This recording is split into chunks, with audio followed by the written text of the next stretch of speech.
Salam Rahayu. Assalamualaikum warahmatullahi wabarakatuh. Salam. Selamat malam para wargi. Setelah kemarin tayang perdana tentang Batra, tentunya itu belum cukup kita gali.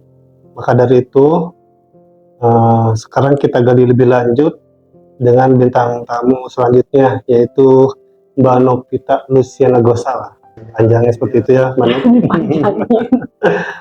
Nah, beliau juga adalah salah satu, mungkin nanti silakan aja kita perkenalkan dirinya sendiri, siapa dan apa perannya dalam Batra ini.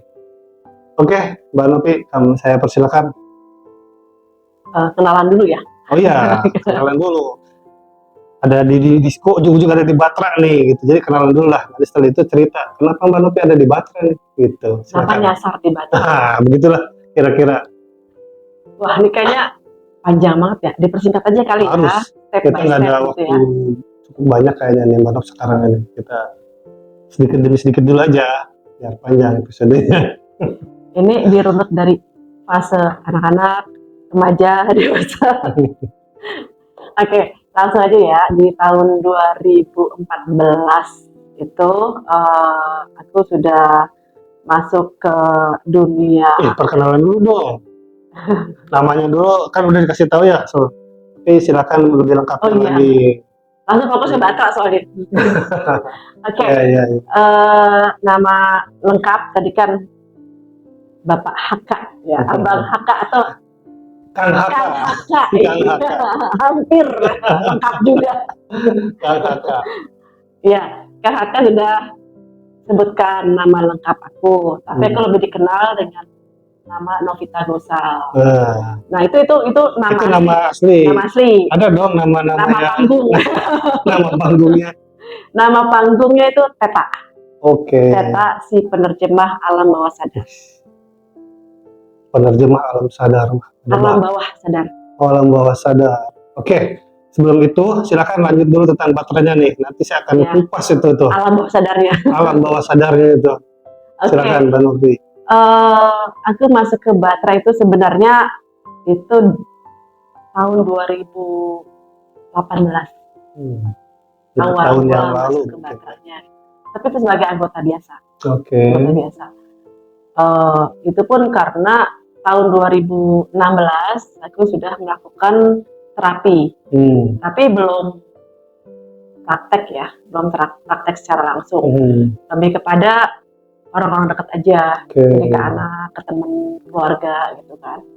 Nah, dan kebetulan mereka semua memang jarang sakit sih, jadi jatuhnya jarang sakit. Awal mula aku nggak pernah merasa aku sebagai seorang terapis atau aku sebagai seorang healer. Oh, terdorong dari itu, makanya jadi anggota Batra saat itu. Waktu jadi anggota Batra karena begitu ada pasien luar yang di luar dari circleku datang, dia terapis 1 kali, 2 kali, 3 kali. Nah, dari obrolan pasien-pasien ini kan mungkin ya untuk mereka tuh wah enakan nih gitu. Dan itu mereka banyak input dari mereka yang masuk ke aku untuk mencari legalitasnya. Biar nggak dianggap malpraktek gitu kan. Iya. Jadi yang awalnya sih nggak nyari gitu, karena kebetulan disinilah kayak kebetulan semesta menggiring Mbak Novi gitu ya, ketemu dengan organisasi ini. Iya, kegiring. Jadi waktu itu Mbah Gentong tuh yang kemarin lagi datang ke Jakarta, terus sempat bermalam di tempatku. Nah, disitulah kita kenal. Tapi aku nggak tahu kalau beliau itu ketua. Nggak tahu sama sekali kalau dia itu ketua. Nah, karena kita baksos bareng gitu kan, nah dia menawarkan untuk aku masuk ke anggota Batra, menjadi anggota. Ya buat aku kebetulan juga kan, kemarin belum lama dapat masukan untuk memiliki ya formalitas lah, beda ya kita kan praktek ya, kan nggak mungkin juga lah kita terapi orang terus sembuh, tanya bisa terapi ini, metode ini dari mana dapatnya gitu, dapatnya dari mimpi ibu gitu kan, kabur orang Berarti di dalam pertemuan itu ibaratnya terjalinlah komunikasi yang menyebabkan Mbak Novi merasa terpanggil untuk menjadi anggota Batra saat itu. Karena memang kita juga ketika kita prakteknya kita membutuhkan sertifikasi ya. Mungkin wadah kali ya, kalau sertifikat, itu mungkin masalah sertifikasi kayaknya itu kita perlu bahas lebih dalam lagi itu. Betul. Sesi lain lagi aja itu. Tapi itu yang membawa kita ke aku masuk ke Batra, dan Batra juga nggak sembarangan juga kan. Karena kita harus ada istilahnya ya standar kompetensinya juga ada. Kemarin juga di offline saya bicara dengan Mbak Gento, beliau juga tidak sembarangan juga katanya menerima anggotanya. Betul. Seperti itu. Beliau bilang bahwa ada hal-hal tertentu yang beliau lihat bahwa ini cocok atau tidak, amanah atau tidak menjadi anggota Batra. Betul. Karena Batra sendiri yang kemarin saya dengar itu memang free ya, iuran ya Mbak Novi ya. Iya, karena kita kan masuknya ke LSM, Lembaga Swadaya Masyarakat. Nah, yang saya tahu bahwa Mbak Novi ini dari 2018 itu jadi anggota, sekarang katanya sudah jadi ketua DPW ya. Ya. Bahkan dengar-dengar rumornya akan menjadi ketua harian. Apakah betul itu? Rumornya ya. Ya nanti kita lihat. Prosesnya panjang itu. Berarti nanti kita lihat aja nih kemana. Tapi yang pasti saat ini Mbak Novi jadi ketua DPW ini sudah ada berbagai program yang telah diluncurkan ya. Mungkin bisa diceritakan program apa aja tuh dari Batra tersebut. Anak-anaknya lah ya. Ya, bisa dikatakan seperti itu. Silakan. Mbak. Jadi ini perjalanan di Batra itu kan dari 2018 sampai 2023 awal ya. Itu aku anggota biasa. Nggak punya pikiran apa. Pokoknya yang pasti aku udah punya wadahnya, gitu kan istilahnya. Aku nggak sendirian nih. Jadi pada saat aku praktek segala macam, aku punya yang namanya legalitasnya, gitu kan, tempat, gitu kan. Terus tahun 2023 itu aku diundang. 2023 awal berarti awal bulan Mei diundang ke pusat yang Semarang waktu. Nah waktu itu pun juga aku masih belum pikir apa-apa gitu kan. Ya masih santai aja gitu kan. Tapi ya itu kembali lagi kan. Digiring lagi semesta. Iya. Dan amazingnya ya, aku bilang amazing pada saat itu waktu diundang aku masih ya datang nggak ya gitu kan, karena kan pasti kan nggak sedikit ya kita kos mesti keluar kan, tolnya, bensinnya segala macem gitu kan, belum penginapannya gitu kan. Nah, aku masih santai aja gitu.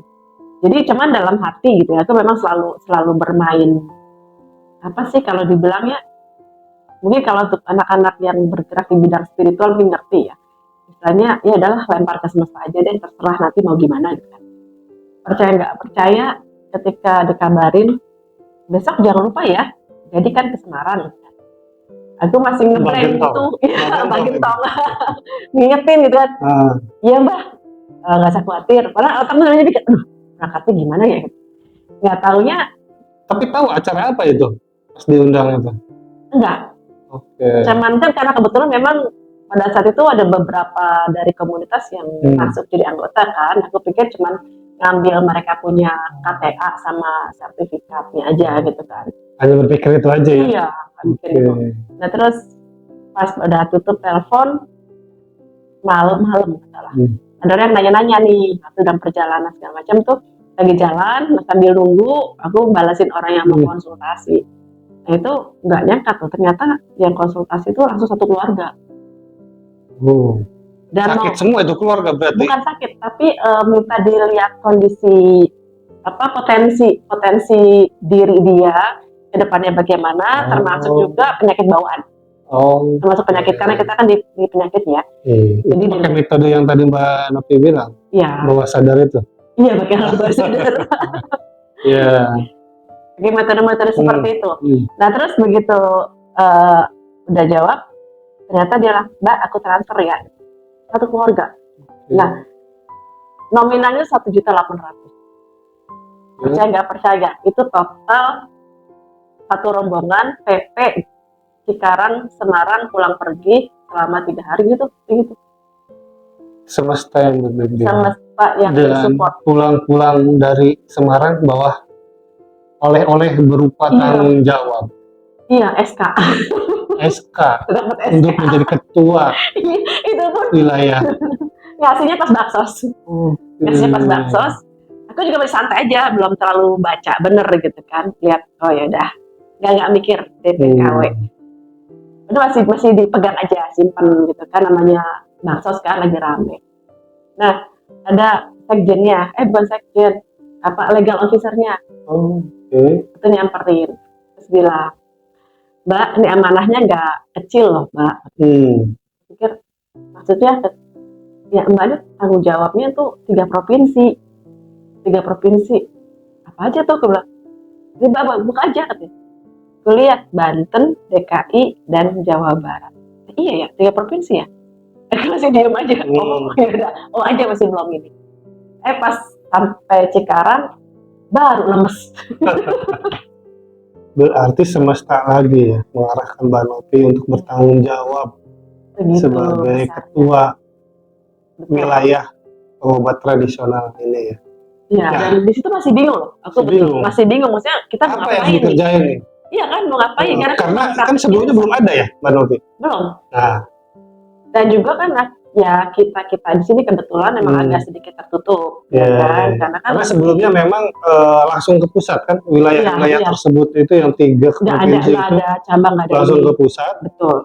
Koordinasinya dan belum ada koordinator wilayahnya. Ya, belum ada lah pada saat itu belum. Jadi kita ini bisa dibilang mungkin pertama kali atau kedua kali kan ya untuk pusatnya sendiri.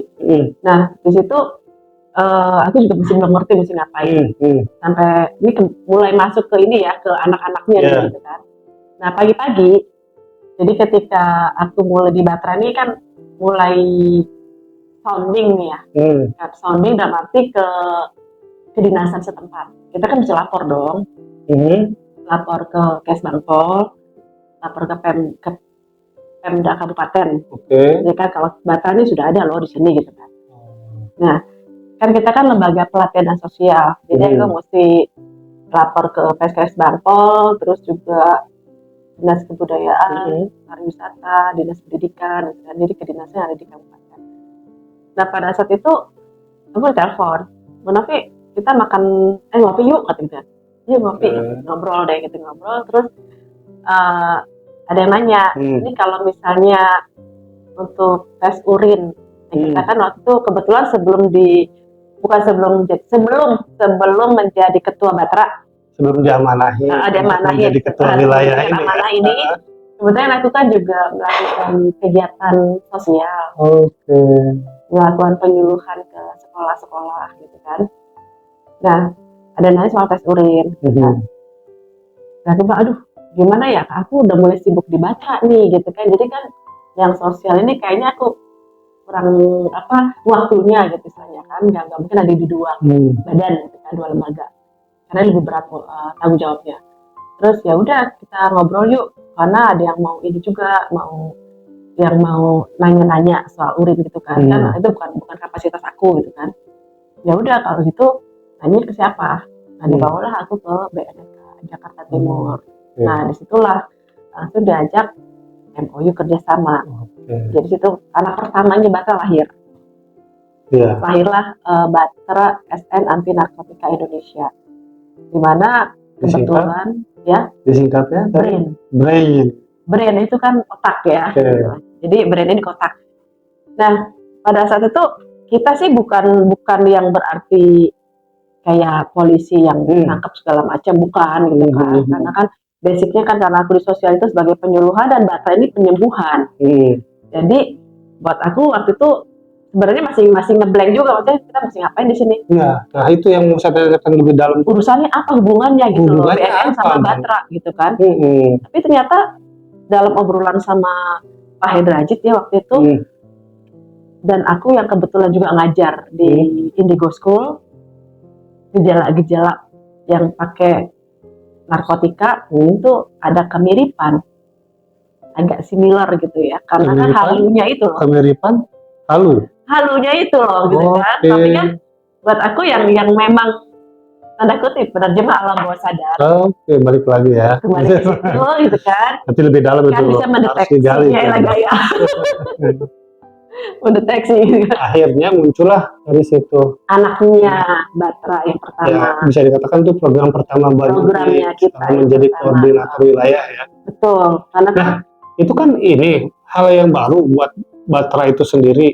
Bagaimana tuh koordinasinya dengan pusat dalam hal ini? Mungkin sebelum Mbak itu Gentong, tanya dulu sih sama Mbak Gentong. ini kok kan sebelumnya nggak ada nih hal baru nih. Gimana tuh Mbak Justru Nuti? kalau Dari kata Mbak pihak- Gentong ya pada saat itu malah bagus, Jadi masih sejalan sejalan. dengan Karena Batra itu sendiri ya? kita kan penyembuh.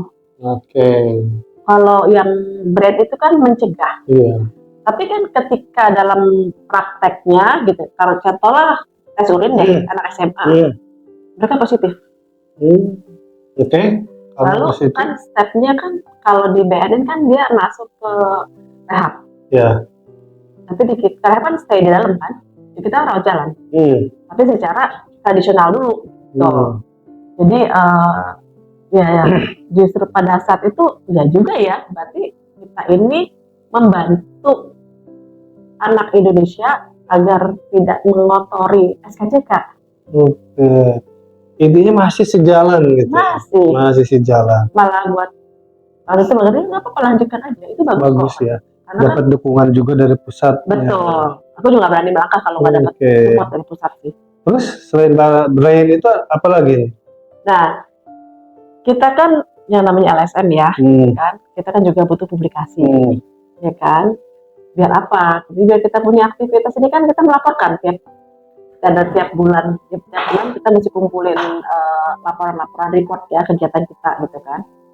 Nah, di sini kita butuh publikasi. Jadi keluarlah yang kedua, Indigen News. Indigen News. Itu media online. Media online. Ya. Untuk media publikasi apa yang dilakukan oleh Batra. Ya. Yang ada di sini, yang di bawah amanah aku ya, misalnya. Hanya di sini aja, 3 provinsi aja. 3 provinsi. Yang di luar gimana itu kalau misalnya? Yang di luar ya, istilahnya apa yang kita lakukan ini kan otomatis kan akan ke soundingnya kan bisa keluar, karena kan Indigen News itu kan senusantara. Berarti tidak menutup kemungkinan bila ada misalnya dari wilayah lain berkontribusi dengan materi atau konten yang untuk Indigen News ini. Ya, terbuka. Semua anggota Batra. Kita kan satu rumah ya, satu Nusantara ini kan istilahnya selama kita anggota Batra meskipun bukan di wilayah aku, ya silakan monggo gitu. Mungkin mau branding juga bisa kan? Kita ada media online. Dan yang ketiga, anak yang ketiganya ini ya sekarang ini brand Indigen News, brand Indigen Podcast. Ya, bukan brand Batra Indigen Podcast. Nah, agak lupa. Maklum, biasa, itu wajar. Nah, untuk yang Indigen News ini, karena masih baru Mbak Novi, kira-kira kedepannya tetap bergerak di bidang apa itu? Tetap sama ya, edukasi juga kan? Atau hanya berita-berita biasa aja? Intinya apa spesifik? Tapi kita masih banyak perbaikan sih. Dan masih memberitakan hal-hal lain juga ya? Ya, otomatis ya. Karena kita mencoba untuk catat ya. Ke masyarakat ya. Nanti mungkin Mbak Novi akan tolong dicatat itu nama media online-nya. Ya, Indigen News, media online. Sekali ini masih banyak berita-berita yang berhubungan dengan sekitar kita. Ya. Tapi nanti di sana di dalamnya akan ada semacam kayak kolom-kolom itu kan, kayak ada rumah-rumah yang istilahnya yang akan menampung atau mengedukasi kita, terutama yang berhubungan dengan healing, penyembuhan, terus berhubungan dengan edukasi metafisika, terus juga natural dan spiritual. Oke, sekarang kembali, tadi kan bicaranya nanti nih. Nah, sekarang kita sedang ada di podcast ini nih. Mbak Novi sendiri apa nih keinginan nantinya lagi nih untuk podcast ini? Apa yang akan lebih digali lagi nih kira-kira nih? Aku sih sebenarnya pengen ini ya, muluk nggak sih sebenarnya ya? Apa itu? Kan setiap kita tuh pasti memiliki shadow ya, shadow masa kelamnya kita lah gitu kan, untuk mencapai proses spiritual awakening itu kan pasti kita ada proses-proses yang istilahnya yang nggak gampang, ya kan? Kayak Kang Haka sendiri mungkin pernah mengalami peristiwa yang istilahnya kayaknya kalau diomongin ke orang kayaknya nggak enak deh gitu, atau kayaknya kurang pas. Tapi ini dipendam sendiri dan mencoba untuk menguasai sendiri, mencoba untuk mengendalikan sendiri dan memotivasi diri sendiri, ya kan? Semua pasti punya, aku juga punya, gitu kan?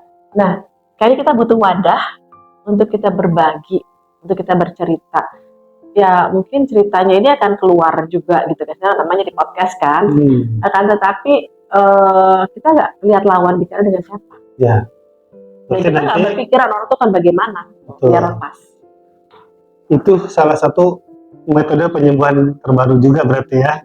Kita anggapnya seperti itu biar tempat curhat juga berarti ya. Ya, podcast ini sekali ya, melepaskan. Karena berarti nanti para wargi kalau yang ingin bercerita tentang pengalaman pribadi yang melangkah, ya mungkin orang sembilan sekali itu spiritual ya. Spiritual awakening, entah apa namanya lah, karena di berbagai budaya dan di berbagai bahasa itu hal-hal seperti ini sebenarnya sama ya, tapi kata-katanya aja yang berbeda. Ya, ada yang bilang sebagai trigger. Sebagai trigger itu pencetus bangkitnya alam bawah sadar kita.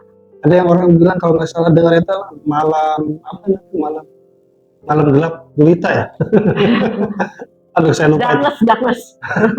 Darkness night. Ya seperti itu berarti ya mungkin kedepannya juga ya kita akan coba undang mungkin ya rekan-rekan atau para wargi semuanya yang ingin bercerita ini bukan hanya untuk berbagi tapi untuk menyembuhkan diri sendiri sebenarnya kan begitu ya. Mbak Novi, mengeluarkan unek-unek atau kotoran-kotoran dalam diri kita ya. Saya ingat loh Mbak Novi hal-hal seperti ini mungkin ya sedikit pengalaman sedikit aja yang saya ceritakan. Dulu ada ya mungkin bisa dibilang ustadz ya cerita ke saya tentang dulu tuh masih masa remaja lah. Jerawat itu sakit kan Mbak Novi? Nah sakit apalagi kalau dibiarin itu bakal sakit. Langkah yang paling sederhana dan paling kita bisa lakukan adalah apa? Mijit, biarkan itu keluar rasa sakit itu. Mungkin pada saat itu sakit, tapi dia akan sembuh dan hilang. Mungkin pasti berbekas, ada mungkin bekasnya, tapi kita bisa coba. Tapi itu tidak lama menggerogoti muka kita. Seperti itu mungkin Mbak Novi ya. Ya, pengkondisian juga perlu itu. Akhirnya mindset kita juga berubah dan mungkin kita lebih kebal, lebih terbiasa. Pengkondisian ya. Itu mungkin nanti bisa sih sebenarnya Mbak Novi atau nanti rekan-rekan yang lain untuk menjelaskan rasa-rasanya itu gitu. Mbak Novi terima kasih. Ya mungkin sebentar tapi saya harap ini berisi dan bisa sifatnya informatif buat para wargi semua. Jadi kedepannya para wargi podcast ini akan kita isi dan lebih gali lagi tentang pengobatan tradisional, spiritual dan hal-hal lain yang sikapnya ke diri. Mungkin seperti itu Mbak Novi. Terima kasih untuk hari ini. Nanti akan kita undang kembali, kita akan gali mengenai alam bawah sadar. Oke, siap. Selamat malam. Rahayu. Assalamualaikum warahmatullahi wabarakatuh. Waalaikumsalam warahmatullahi wabarakatuh.